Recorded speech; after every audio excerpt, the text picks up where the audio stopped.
దేవుని నామానికి మహిమ కలుగును గాక.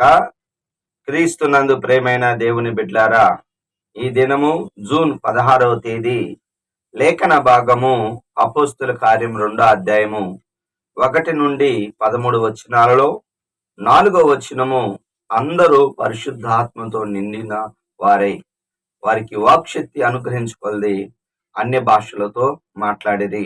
అవునండి, యేసుప్రభువారు చేసిన వాగ్దానము అనగా, మరి మీరు యెరూషలేమును విడిచి వెళ్ళక ఆయన ఒలీవల కొండల మీద చివరిగా ఆరోహణం అవుతున్నప్పుడు యేసుప్రభువారు తిరిగి లేచి వెళ్తున్న సమయంలో మరి అందరితో చెప్పాడు. దగ్గరగా 500 మంది ఉన్నారు.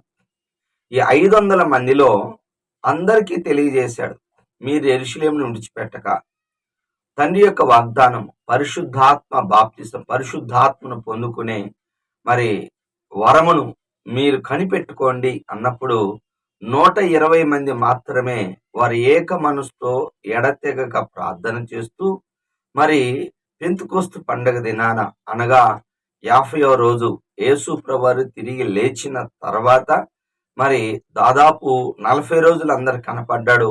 10వ రోజు అనగా పెంతెకొస్తు పండగ రోజు అందరి మీదకి అగ్ని జ్వాలల వలె ఆయన ఒక్కొక్కరి మీదకి విభాగింపబడి వారందరికీ అగ్నితో బాప్తిసం, పరిశుద్ధాత్మతో నింపబడ్డారు. అవునండి, దేవుడు ఆత్మతో నింపబడటానికి మనల్ని ఆశీర్వదించడానికి ఒక నిబంధన. ఆదికాండం 15వ అధ్యాయం 17వ వచనములో మరి అబ్రహాముతో నిబంధన అగ్ని జ్వాలగా రాజుచున్న పొయ్యి అగ్ని జ్వాలగా ఆ యొక్క ఖండముల మధ్య, అంటే మేక, గొర్రెపిల్ల, గువ్వలు ఆ 2 ఖండాలుగా చేసిన మధ్యలో అటుపక్క తల ఇటుపక్క మొండె మధ్యలో యేసు ప్రభువారు అంటే దేవాతి దేవుడు పరిశుద్ధాత్మ దేవుడు చూడండి అగ్ని జ్వాలగా మధ్య నడిచి నిబంధన చేశాడు. నీ ప్రజలను ఐగుప్తులో నుంచి అనగా 4వ తరాన్ని శ్రేష్టమైన కానాను దేశానికి తీసుకెళ్తాను అని వాగ్దానం చేశాడు. పరిశుద్ధాత్మ అభిషేకం వాగ్దానము బాగా గమనించండి, నిబంధనతో కూడి ఉన్నది. నిబంధనతో నువ్వు ఎప్పుడు ఆత్మ నడిపింపులో ఉన్నట్లయితే దేవుడిని నడిపిస్తూ మరి ఆశీర్వదిస్తూ ఉంటాడు.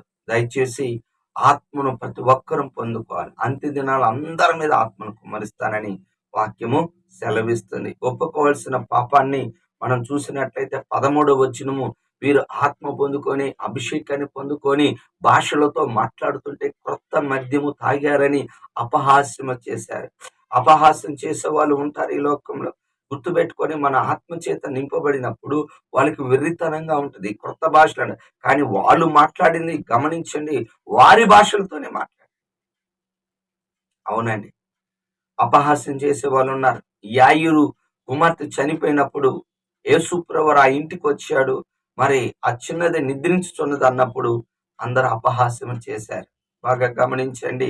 అయితే వారందరినీ బయటికి నెట్టేశారు. అపహాస్కులు ఆయన దగ్గర తావు లేదా. ఎప్పుడైతే ఆ చనిపోయిన చిన్నదాన్ని లేవనెత్తాడు, అపహాస్యం చేసిన వారి యొక్క అందరినీ నోర్లు పోయింది. నిన్ను కూడా అపహాస్యం చేస్తారు. యేసు ప్రభువారిని అపహాస్యం చేస్తారు. అపహాస్యం చేయకూడదమ్మా, మనం జాగ్రత్తగా ఉండాలి.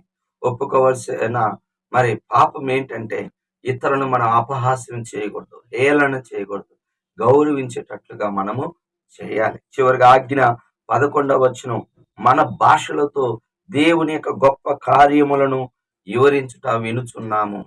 ఆత్మచేత నింపబడిన వాళ్ళు అక్కడ భాషలు, ఏ భాషలు అంటే అక్కడ ఉన్న మరి అనేక రకమైన లిబియా కానీ అక్కడికి సిరియా కానీ అనేక దేశాల నుంచి, బితూని అనేక దేశాల నుంచి వచ్చారు. ఆ వాళ్ళ భాషలతోనే వీళ్ళు దేవుని కార్యాలు, ఇజ్రాయేల్ ప్రజలకి ప్రత్యేకంగా ఈ ప్రపంచంలో చేసిన గొప్ప కార్యాలు ఏమిటయ్యా అంటే ఎర్ర సముద్రాన్ని దేవుడు పాయలు చేశాడు. అలాగనే ఆకాశం నుంచి మన్నా కురిపించాడు. వారిని కానాను దేశానికి నడిపించారు. ఇలాగ దేవుని యొక్క గొప్ప కార్యములను వివరించారు.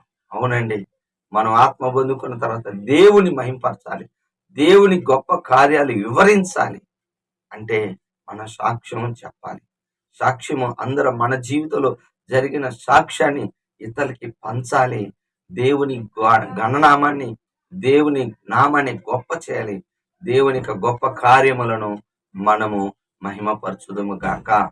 ఆమేన్. ప్రార్థన చేసుకుందాం.